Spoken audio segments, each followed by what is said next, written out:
Well, hi. This is our Presbyterian living room conversation, and I'm here with one of our colleagues, the Reverend Deborah Troester. Hi, it's great to be here, Neal. It's good to be Thank with you. you. Thank you for inviting me. Thank you so much for being here. And which church do you serve at in the Presbytery? I serve the Santa Teresa Hills Presbyterian Church down in South San Jose. It's on Blossom Hill and Snell, and we have about 100 members, but we do often have as many as 60 or 70 in worship. So, and it's a very diverse community. We have about a third of our congregation who originally came from Cameroon. Wow. So we really enjoy that richness of diversity that they bring to our worship. It's fantastic, yeah.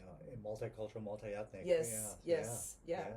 And you've been serving there since when? I came during the pandemic in 2021, Okay. early, about 4 years ago. And the first 7 months I was there, we were only meeting on Zoom. Wow. So a lot of my parishioners I didn't get to meet until I'd been there already several months. Wow. So that was a little bit difficult, but I think everybody experienced their own problems and difficulties during that time, but we came through fine. Indeed. Well, you're a good pastor, and you came at a pivotal time, and I'm grateful that you're serving in the Presbytery. We're having this living room conversation with Deborah and a colleague who couldn't be with us, but who's part of this new initiative. So Reverend Jack Cabanas, who serves at the Covenant Presbyterian Church in Palo Alto. Mm-hmm. So both Deborah and Jack presented a proposal to the Committee on Ministry, who gave its blessing. And the name of that initiative is called? It's called Pastors Supporting Pastors. So Pastors Supporting Pastors. Right. Okay. And so we could just call it the PSP. There you go. Yeah. Yeah. Uh-huh. And so this conversation is wanting to hear from Deborah about the PSP, what gave rise to this creative idea, and then how it will be implemented in the Presbytery. Thank you. Yeah. So some of you may know that about a year ago, I was diagnosed with a stage 1 breast cancer. Of course, at the time, I didn't know it was stage 1. I just heard the words breast cancer, and of course, I was very terrified and worried. I don't know if terrified's too big a word, but I was very worried about it. Yeah. And this was the day after Christmas. So a lot of my normal support people were out of town. Plus, I really didn't know that many pastors in the Presbytery, only having been here a few years, and the first couple of years during the pandemic. So fortunately, my husband was pretty supportive, but other than him, I had nobody really to talk to about it. And it took me 2 or 3 months, really, more like, something like that, to find out the support available for people with breast cancer in the Silicon Valley area. Naturally, first, you have to talk to a surgeon, you have to talk to an oncologist, and then finally, after you've been seeing them a while, they say, oh, and by the way, we do have some social workers if you want to talk to them. Right. But by this time, you've already been spending weeks and actually a couple months, just really stressed. And I kept thinking to myself, well, should I go see a therapist? But then I thought, I don't really know anybody in the area. And then somebody said later the EAP, and I thought, I didn't really even think about that. The and if employee assistance program, right? And then I think if it did cross my mind, I thought, I don't want to talk to somebody I don't know over the phone or on video. I just would like to sit down with a friend and talk. But you can't talk to your parishioners about things like this, only just in very general terms. But to really sit and say, here's how I'm feeling. And now the doctors have given me these decisions to make, and I'm weighing them, and I don't know, they ask you, well, you can get a mastectomy or you can get a lumpectomy and get radiation, and they give you the pros and the cons, and then you just feel all confused. And I really, really would have appreciated having somebody to just talk all this through. Right. Yeah, so this is what got me to thinking. Finally, after about 3 months after the diagnosis, I was finally just sitting there one day, and I said, Deb, you need pastoral care. It took me that long. Right. Somehow it just hit me on the head. I'm thinking, yes, that is exactly what I need. Right. I need pastoral care. So then I called up one of the pastors I had met, a retired pastor, and I explained to her what had been going on.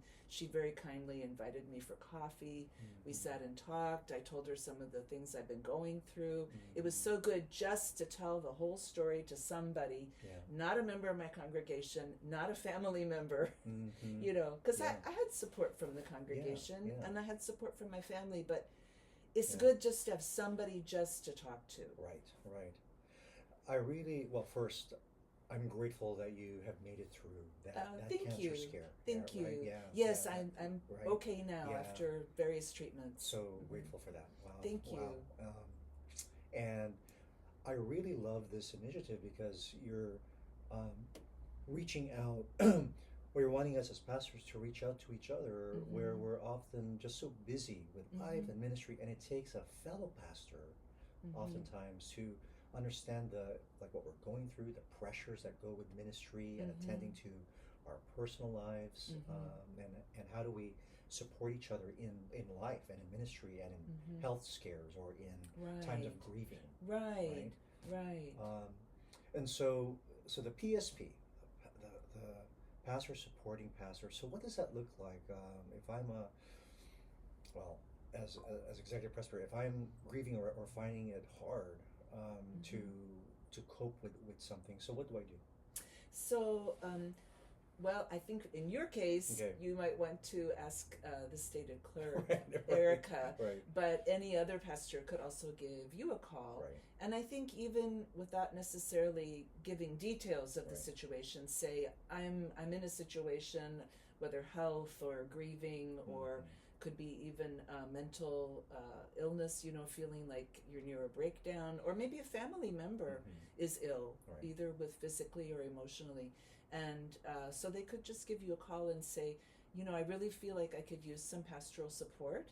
And then Jack and I, mostly Jack, did the work on this, have developed a list of, with some help from Erica, some retired pastors in our presbytery who are well qualified to provide this type of support. Now, it's not in lieu of professional counseling, but it could be a person who could just help you talk through, is this a situation where therapist or professional counseling could help? And then maybe that person could even say, well, do you need some help finding the right person?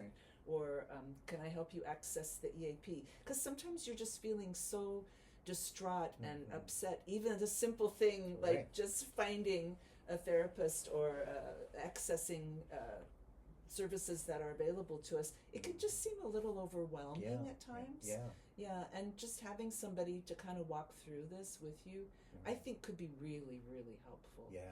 It's almost like you need a triage. You need a triage, and to accompany us, to hold our hand, to be with us in that moment, isn't it? And I think a person who didn't have good family support or congregational support for whatever reason, you know, I'm very grateful my husband went with me to all my doctor's appointments. But you know, if he couldn't have, it would have been nice to have a colleague, or that colleague could have helped me find someone. They could have helped me, you know, talk about, well, who could maybe be a good resource person for this. So not really intended as a long-term piece, but really as an accompaniment for a small part of the journey, and being a resource, as you said, someone to help us to think through. So what would be the next steps? Exactly, And sometimes even just the medical treatment is so complicated. Of course, I talked through this with my husband, but you know, it's sometimes good to have an objective third party, just to say, okay, the doctors have said this, and then they said this, and then having somebody to talk to could really, really help. And also just to kind of express your feelings. I know this might seem crazy, but I was actually feeling kind of angry at my doctors for not telling me, do this, do this, do this. And so I was finally able to access a social worker who assisted me. But honestly, with a colleague, you know, you can just express your feelings and have them validated. And I think this could be helpful in a variety of situations. Wonderful. Well, Deborah, I'm grateful on behalf of the Presbytery for you bringing this to our attention, and that this is so important for us in being community with each other, being a support to each other.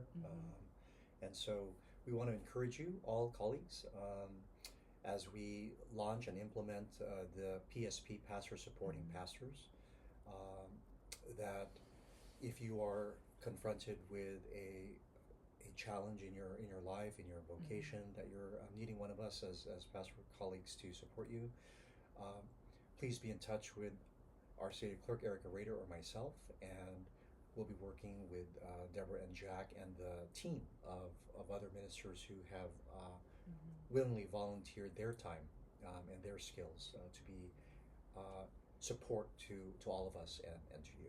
Thank you. And so thank you so much. And this, of course, would all be very confidential. Absolutely. Wouldn't be, something officially reported to the Presbytery. This That's is right. just strictly confidential. So That's right. I think that could also help. Yeah. Deborah, thank you. Thank you for giving me the opportunity to Thank you talk so about much. this.